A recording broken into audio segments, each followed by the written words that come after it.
And now Storm Tracker weather with meteorologist Paul Bean. All right, let's take a look at the Driggs-Teton line first, because while usually you would be able to see the sun rising right now, there's a pretty strong line of clouds moving over them, and that's pretty much what we see throughout the entirety of the whole southeast corner of Idaho. We're seeing just those clouds roll through now that most of that snow is pushed out, and it's going to be a nice 3-day break before we see our next wave of snow. Temperatures right now are in those 20s and closer to those teens and lower single digits as we head up towards Rexburg. It's another cold morning, but we are going to warm up and get back above freezing before long.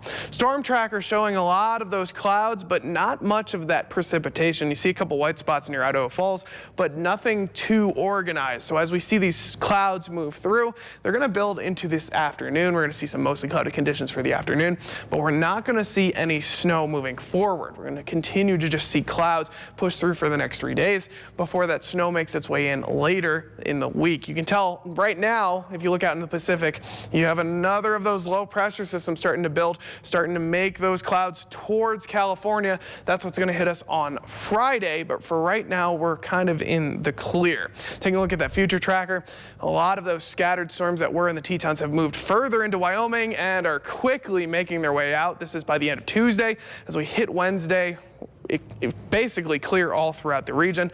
By the time we hit Thursday, we start to see that moisture off on the California coast, and by the time we get into late Thursday, it's starting to hit Idaho. So once we hit Friday, that's going to get all the way over into eastern Idaho.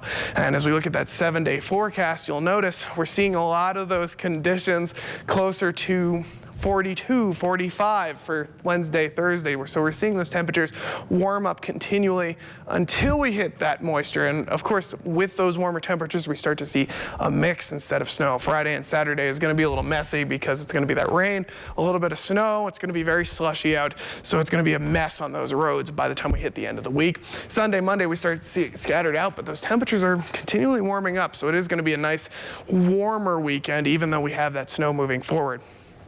Idaho Falls also seeing that clear break, starting to see those temperatures get back above freezing, but a lot of those nighttime temperatures are still very cold, 9, 16, warming up to around 25 by Thursday, so quickly getting out of those single digits. Friday and Saturday seeing that snow move in, starting to cool down, but not by much, 39 for Saturday, and then that scattered snow comes back and warms it back up into those mid-40s.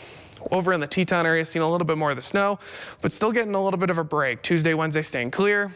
Once we hit Thursday, that scattered snow starts to come in that we pointed out coming off the Pacific. But for the most part, Friday and Saturday are their strongest days. 39 for Friday, 36 for Saturday. And then getting back up into the 40s. We haven't seen the Teton area in the 40s for quite a bit when that scattered snow moves through on Sunday, Monday.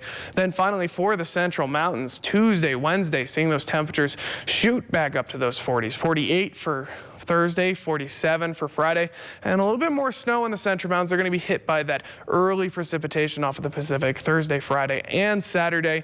And then once we hit Sunday and Monday, it starts to scatter out. So even though we're seeing those almost spring-like temperatures in the back half of next weekend, we still have a chance of seeing snow all the way through until next Monday. Yeah, I was going to say it's like another snowy weekend in store possibly. Yeah, it seems like that's been the pattern for the last 3 weeks. We get a nice slow warm up during the week, and then it just cools right back down when that snow moves in. It's okay.